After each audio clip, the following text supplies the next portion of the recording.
कहते हैं कि कर्मों का फल यहीं पर ही मिलता है, ये उसके कर्मों का ही फल है। मुझे लगता है एक बहुत बड़ी साजिश भी है ये पाकिस्तान की ही सरकार की तरफ से, इंसाफ नहीं हुआ है। इंसाफ तब होता है अगर दुनिया के सामने इनका चेहरा बेनकाब होता। हमें और प्रयास करने चाहिए ताकि एक और सरबजीत वहाँ पर ऐसी मौत ना मरे। जिन्होंने सरबजीत सिंह को मारा था, उनको गोलियां मारकर जो उनकी हत्या हो गई है, इसके बारे में क्या कहना चाहते जिन्होंने पापा पे उस टाइम पे हमला करके उनको बुरी तरह से कर दिया था जेल में। उसके बाद उनकी वहां पर मौत हो गई थी पाकिस्तान की जेल में ही।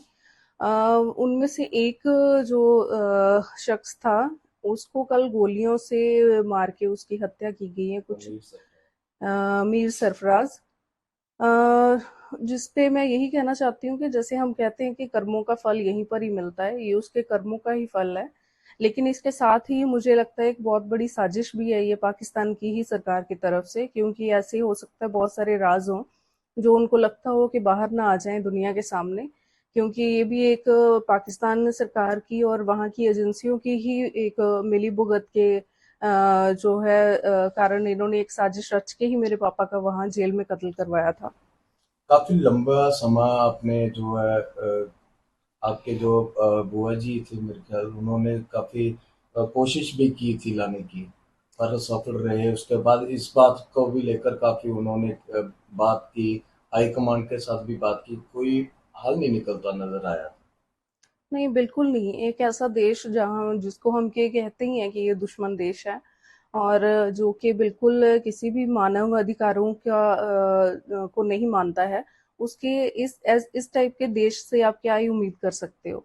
बहुत सारे प्रयास किए गए थे जब पापा जेल में थे, और जब उनकी मृत्यु भी हुई उसके बाद भी हमने बहुत कोशिश की थी कि इसको इंटरनेशनल लेवल पे उठाया जाए कि उनकी हत्या आखिरकार कैसे की गई, जैसे कि जबकि वो एक हाई सिक्योरिटी जेल के अंदर थे, एक सॉलिटरी कन्फाइनमेंट में। ऐसी जगह पे जाना किसी आम कैदी जो बाकी वहां पर रह रहे थे उनके बस की बात नहीं थी, बिना के अथॉरिटीज के वहां मिली भुगत के।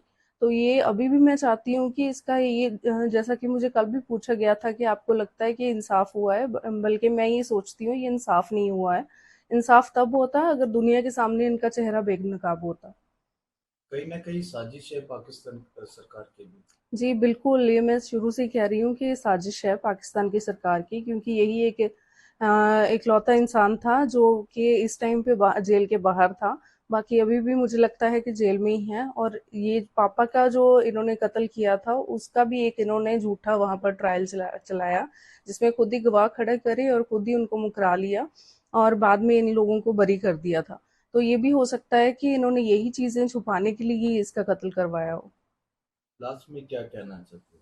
मैं यही कहना चाहती हूँ कि हमें और प्रयास करने चाहिए ताकि एक और सरबजीत वहाँ पर ऐसी मौत ना मरे, अपने परिवार के पास आए सारे जो भी कैदी वहाँ पर बेगुनाह पकड़े हुए हैं, और उनको तुरंत वहाँ से रिहा करवा के भारत वापस लाना यकीनी बनाया जाए।